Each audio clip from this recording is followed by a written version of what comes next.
Hello, everybody. Adrian Plass here, Yes, and Bridget, hello. and we have the dog with us. The dog is sitting on Bridget's lap next to me. She wasn't happy to sit on the floor this time, so she's made her way up here aloft.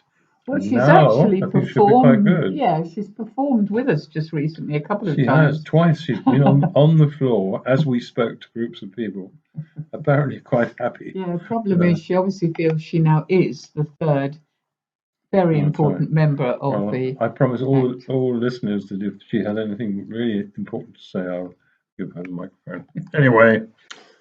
Yes, number 215 in Sounding the Shallows. Wow. And I was hoping to see something dramatic happen at Prime Minister's questions this week. I mean, Mm. I don't quite know what, but because I've been wondering about, suddenly having this huge majority as the Prime Minister has got, Mm. and obviously he knows politics quite well, having been in it for some time. But I wonder how he's feeling now that it actually has to be put into action. Yeah, well, and of course, yeah, I mean, that's in the UK, and of course, we're talking in the US about something very similar, aren't we? Where suddenly Kamala Harris, having been the deputy, Mm, and is still the deputy for the next 6 months, but is also an incredibly important person. And mm, I don't know how it feels to wake up suddenly and think, you know what, I'm an incredibly important person. And all the talking, all the thinking about it, all the wondering has become a reality for the new mm, prime minister, for the new cabinet, and and for her. It's quite a thought, isn't it? mm. Yeah, it did set me thinking about things that we've had to face where perhaps you've done it comfortably in a similar context, but then suddenly you're faced with a completely new way of doing things or a task that you Hmm. never predicted I mean, we or sometimes, and accurately. I know many other people will know this, if you travel with a charity, sometimes you do have to be the very important person without it costing you much at all. I mean, I was Mm. thinking about you giving out football trophies Well, to it a, wasn't so much the trophies. The thing that really I well, I found haven't quite said where it difficult. was. I mean, it was Oh, in sorry, yeah, Zambia, in and it was Zambia, yeah. a football match to promote the fight against AIDS, wasn't it? So it was the most extraordinary day in which, Mm. at every opportunity, there was something over the tannoy about this If there being, was a goal, they'd shout one for AIDS or something for yes, because it whatever. was Yeah. a So step that's what forward. it Yeah, was. And it was a very, very big deal for the yeah, people there. it was. And they had a very important Well, person. I think we were the only two white people there, Yes. and we certainly didn't feel very important that day. No. But the thing that I found particularly difficult was they asked me to go and walk along the line of players, as it happens in matches in England, and say something to each of And them. you did it. You put one hand behind your back like they do, I and you did the shook Duke of hands Edinburgh thing. solemnly. No, I did the Duke of Edinburgh thing. I walked along, nodding and smiling, and every now and then stopping and listening with great interest to something. But I felt a bit of a prat, if I can put it like that, But I, because I wasn't actually anybody. no, But that was fine because I think we both felt quite strongly. Okay, they need a very oh important yes, you person, have to do it. and, Yeah, and yeah, to make this a very important occasion, yeah. and they don't know, and it was role playing. But I felt very comfortable No, it about was that. fine. They didn't know who we were anyway. No, But I agree with you. I think it was the right thing to do. It's just my feeling. I always watched people who do this sort of thing. They kind of role play peering around yes, at looking at doorways yeah, as though they've never been through a door before that's and right. wait for people to show Wait them for out. people to show them through the door that is just Yeah. in front of them with a sort of gesture of the hand. But there have been times, haven't there? I mean, that was low cost, you know. It was, I think both of us enjoyed the feeling that we were a tiny part of making their day a bit Yeah, special. that's true. But there have been times, haven't there, where we've been thrown into things a bit more drastically, Mm. and had to get on with it and suddenly realizing that we are it. And I'm thinking about the time when I mean, we looked at it on paper And one of the things we were doing in Australia was going to a college where we were going to do some drama. They were ordinands or pre-ordinands Yeah, or they were. something. And we'd looked at it on the paper and we had assumed it was a day. That's what we thought. So we had planned a couple of workshops and then a coming together and then time for them to go off And it and was, plan. if I remember rightly, it was the Monday we went there, That's right. and we assumed, because no one had said anything different, that we would go in, we would do our day, and then we'd go back to wherever Yes. we were By staying. Monday Yeah, evening it will be over. yeah. It was a shock. But it turned out that their expectation was that we were doing the entire week. Yeah. So if you can imagine, we start on Monday with that knowledge in our heads suddenly And enough material for one day. that the next day we have to produce another day's work, Yeah. and the next day, and the next day, and the next day. Mm. And at first, it seemed a mountain. I mean, and I know in Christian books you're supposed to say, and then the Lord great mightily empowered us. I Well, don't he might have done, but I wasn't conscious of it know. at the time. And I don't know anything about God suggesting a great deal of group work in which groups go off and work on their own for quite long periods of time. But the fact was that accepting it and doing it, it came alive and we began to enjoy it. And something of value happened because we had no choice and there we were to do it. And I wonder if that is what happens sometimes when forced into a situation and it feels impossible at the beginning, like you said, day one. And then the doing is the thing that kind of makes it possible to continue to do it. I haven't said much really, but I sort of know what I If you mean. step over the line from no, you've got to do it to actually doing it, it can be a great relief. I Because think at that's least what I then meant. you're involved in it. But but even then, it's strange, really, how, I mean, over the years, both of us and me before, we both worked together, doing loads of stuff, going off and speaking, and you get used to that, really. You know, you sort of know the pattern. You go there, you've got some stuff with you, you've prepared, and there you are. You're at the front again, and you're doing it. And mainly, we've been fortunate enough to have people there who wanted to be there, which is a huge help. But I can remember times when I nearly died. Come on. I don't mean physically, but No, well, that really would be a different story. I think not the worst, but the most challenging was when at a local school for children who had really quite severe learning difficulties, not only learning difficulties, but All sorts behavioural of things, problems, and a lot of physical difficulties as well. serious behavioural problems, and they had invited representatives of each of the faiths to come in and explain to the children about their faith. And I think I was supposed to do something about, Genesis or something. And as the time came nearer, although I'm reasonably confident usually, on this occasion, a good strong illness would have really suited me to the ground. Fortunately, I have with me a very good friend of ours who was very encouraging. But we went into the room there, and I looked at these kids, and more than half of them had a what do you call them, a classroom assistant sitting with them. They did.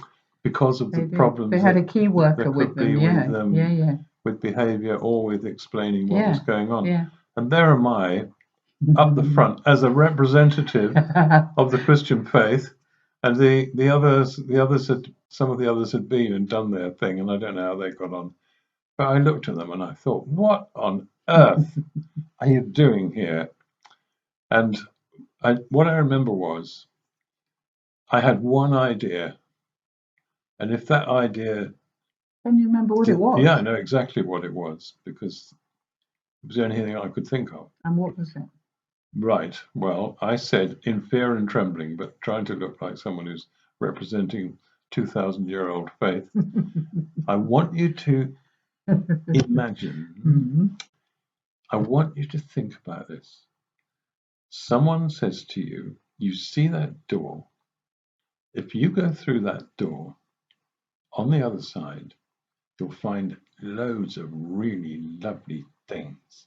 They didn't all get up and go. Things you can play with, things you can do, things you'll love.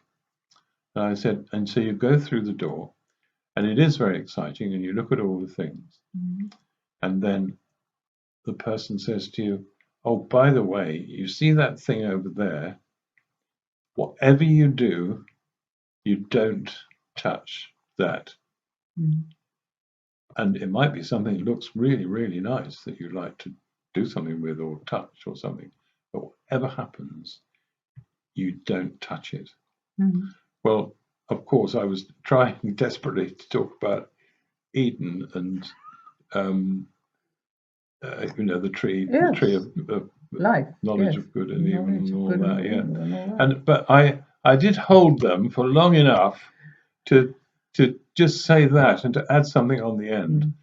But even then I felt the stirrings coming along because the exciting bit had gone about I mean, I was going to go on and say, so what would you do? But as I knew damn well what they'd do, like everybody else who's ever had that opportunity.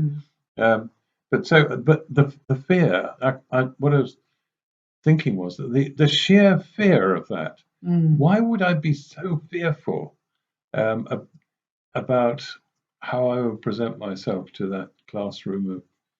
I don't know. I mean, I do remember you felt it mattered. Let's of course, it was another job, and it mattered. I was trying to think. I don't know. You saying that about these little children reminded me, and I haven't really thought this through, but of the first time I walked into a classroom to teach, because if you remember, you were going to college and I was going to be the supporting one teaching. I was doing teacher training. You were doing teacher training. I was going to be a teacher. Now, I had a degree in English, and at the time, you didn't have to have been taught how to teach. You just had your degree in English, and therefore I have to say that tradition had not really disappeared. Anyway, it has changed a lot, actually. Yeah, I know. But at the time, so there I am going there with my small amount of knowledge of teenagers. I'd been one, and we'd worked with very disturbed children, so I knew about disturbing behaviour. But I don't know if you remember, but it was the most incredible challenge for me, because each lesson, there I was again trying to teach in a way that I had no idea really what I was doing. And I remember coming home, Adrian. Do you remember we'd got our first flat that we were living in Bromley? I do. We loved it. And well, we did. But I would come home, and you were really good. I mean, I think you'd had quite a nice day at college, in fairness. But you would sit me down, and I'd start. And then there was 3R. And after that, Adrian, there was 4B. And the nightmare of it as I learnt how to teach. But you know what? I was thinking about that, and I wonder why. I wonder whether there's some sort of a clue in there as to why Jesus started life as a baby and didn't just arrive fully as a man. I mean, we know in the Old Testament stories, he popped in quite often. We know that it would appear he was there with Shadrach, Meshach, and Abednego. Or somebody was, yeah. Or somebody was that was. But what? And maybe because there is something when you have a monumental task that God understands about needing to learn on the job. So he learned as a boy, he learned as a teenager, he learned as a carpenter. Is that? Do you think there's anything there? So by the time he came to choose his running mates, he kind of. Oh, I think there were a lot of things, weren't there? I mean, when you think about him in the carpenter's shop and his father being there, and I mean, and him not being a very important person. Not being a very important person, yeah, and hearing the stories, overhearing stories, seeing his father talking about money and whether people had paid or whether they hadn't, and exchanging tales. It's fascinating to think how later on those stories turned into parables. Yes. Or they were extended into ways of thinking about things. Yes, because he really knew. These weren't just fabricated stories, whether he really knew what it was to be a shepherd. He'd heard about them. He'd known about them. He knew about people who got into debt. He knew the effect of that. He knew, I mean, his great story about, not story, but his great advice, that if you're going to build a house, first of all, you check out if you can afford it. He knew about building houses. If he had simply arrived as a man, but a God man, without any of that period of time. We were talking, weren't we, about how, Peter said to him once, how many times should I forgive my friend if he asks for forgiveness? And he said 7. He thought he'd done quite well. And one of my infernal limericks is about Peter saying, I knew I'd fail because of your carpentry background, where about this kind of thing. I said 7, but the gavel in heaven went down round about 3,000,003, and so all sorts of things would have fed into it. And we were also talking today. I thought it was very interesting myself, but about Jesus being interviewed for the job of Son of Man, the Saviour of the world. And I'm not sure he'd have done that well. I don't know what you mean, Adrian. What do you mean? In the interview, in a modern interview, we heard from someone this week who's preparing to be interviewed for a particular job, and nowadays you put together all of your best qualities and you have qualifications. To. Oh yes, sell and yourself. Those things. Absolutely. And that's what you're supposed to do. But I don't know. Just imagine them saying to Jesus, this is going to be very tough. Do you think you're going to be able to maintain your confidence and get through it? And because he was essentially, crucially truthful, he would have had to say, well, I'm not absolutely sure. I'm not in possession of all knowledge, but I can see myself flagging. I can see myself suddenly feeling the shadow in me. I don't know how often that would happen. And of course, as we know, that was the case. And they might have said, and you're going to be attracting a lot of people, we hope, to join you and be part of this thing. Do you think you'll be able to hang on to them? It's quite a thought, isn't it? And Jesus is saying, well, of course, I would love people to hang on to me, but I'm juggling with telling the truth and also try and hang on to people. And if it came to it, I'm not going to hang on to people simply because of the numbers. And suddenly he'd be in a very knotty little area over that. And that's another reason why I think he had all those years before he started doing it to become familiar with what men, he said, I know the hearts of men, but I mean, he really did know people. And maybe that's why he also came to love them. I mean, I came to love teaching after all the nightmares of not knowing how to do it and my feeling that I was up against the enemy. Each class was my enemy, there to make an idiot of me and to make things difficult. And that turned on its head, and I grew to love teaching as I learned to do it properly. And I'm not saying that Jesus needed to learn how to do things, but I do question why he didn't just arrive in Capernaum, just be there. Because created into being there. Yes, well, like as I say, clearly there were times, before Abraham I am. I mean that he was around from the beginning. Why did he need to do it like this? And I do just wonder whether that part of that process he set up for himself was in order that he grew to love it. He grew to love this world. A real man, wasn't he? Yeah. Not a. Yeah. And he never became the very important person that walks around like the Duke of Edinburgh. No, he didn't. Poor old Duke of Edinburgh. I don't mean that. I think anybody would know what you meant about the walk and the smile and the waiting for the door to be opened when quite clearly you could open it yourself. I was thinking today about this business about Jesus coming as a baby, and I was thinking about him being the one and only original Doctor Who. He was a living TARDIS, this baby. He contained the seeds of salvation of the world within him. And as he grew up and as he learned all these things, and the Holy Spirit spoke to him, and the size of the task began to. I mean, his baptism was quite a big deal, wasn't it? Yes, that's right. Yeah. Doves descending and a voice saying, "This is my beloved son." It was quite a thing. Some things remain difficult. I was also remembering a time which you'll remember when I had to phone a friend or some friends to say that I thought they were wrong about something. And phoning them to say that went against the rhythm and the feeling of most of the communications and encounters that we'd had. And I dreaded it. I absolutely dreaded it. And I remember picking up the phone. You picked up phones off a thingy in those days. Oh, yes. I think they used to be called landlines. That's right, something like that.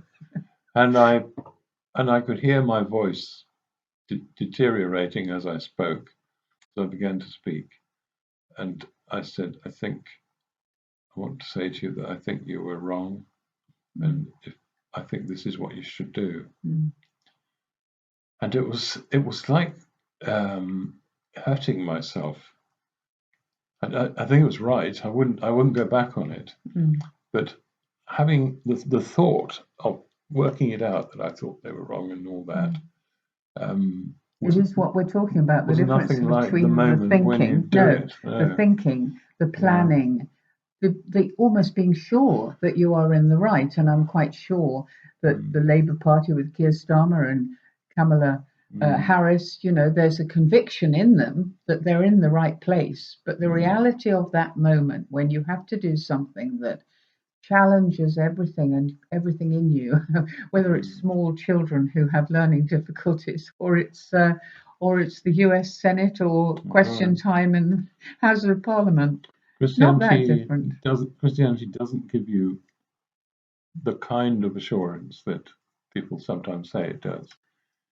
I think there's a hymn that says it does, but I agree with you. Well, the hymn can go and do what it likes. But the fact is that the founder, the author, the embodiment of the best of everything, asked why his God had forsaken him when it came to the point where he had done the thing. He'd faced it. He'd gone out and he'd said, "Whatever, I'm doing this." And then suddenly he felt completely alone. And I just think it's puts our experiences into perspective. Comfort to people who are going through things and thinking, I might have got this wrong. And they might have, but they might have got it right. And there's no guarantee of comfort or ease with these things. But anyway, if you have, well done. And if you haven't, it is far from the end of the world. And we'd love to hear of any story, any situation where you felt over challenged, but still had to get on and do it. We'd love to hear from you. Speak to you next week.